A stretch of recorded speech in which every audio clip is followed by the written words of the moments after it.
on my plane in, there was a young, smart, brilliant young Nigerian woman creating amazing company, doing amazing things. She was on the flight.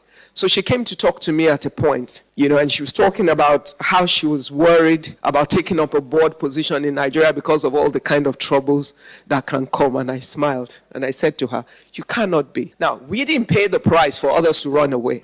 Listen to me. It's when you want to take territory, there will be war. When you want changes to happen, people don't give you territory. You take it. And in taking territory, there's always a battle. And the battle is meant to scare and to intimidate. But what you must know is you have the right to. If you don't, we cannot achieve the changes. As the first female, when I became the chairman of First Bank, it was at the 122-year point. 122 years of a company, and women didn't show up. When I joined the board, there was one female ED, and shortly after, one other female non-executive director came. So we became 3 at a point.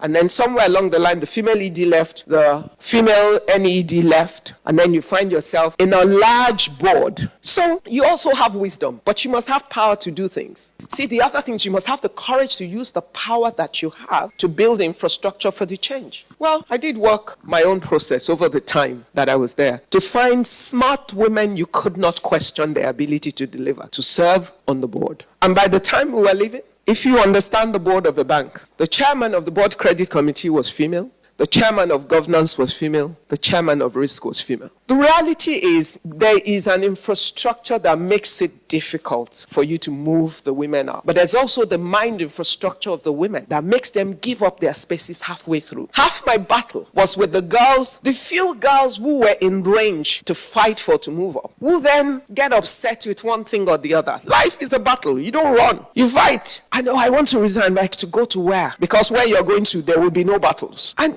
did I have days when I didn't think this work is madness? I should just go home and be happy. I can eat if I didn't do the work. So it was not the incentive. But then I remember it took 122 years for me to show up. I represented every other woman's hope.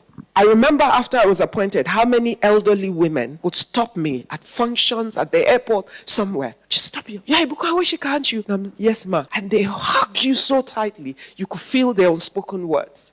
And then they will say, I'm so proud of you. And I know it wasn't about me. It was simply that they're proud to find a woman there. For them, it meant something. I don't know what they went through to make those statements. So, you're the architects of the change that we seek in every place and every space that you occupy. By the things you do, by how you do it.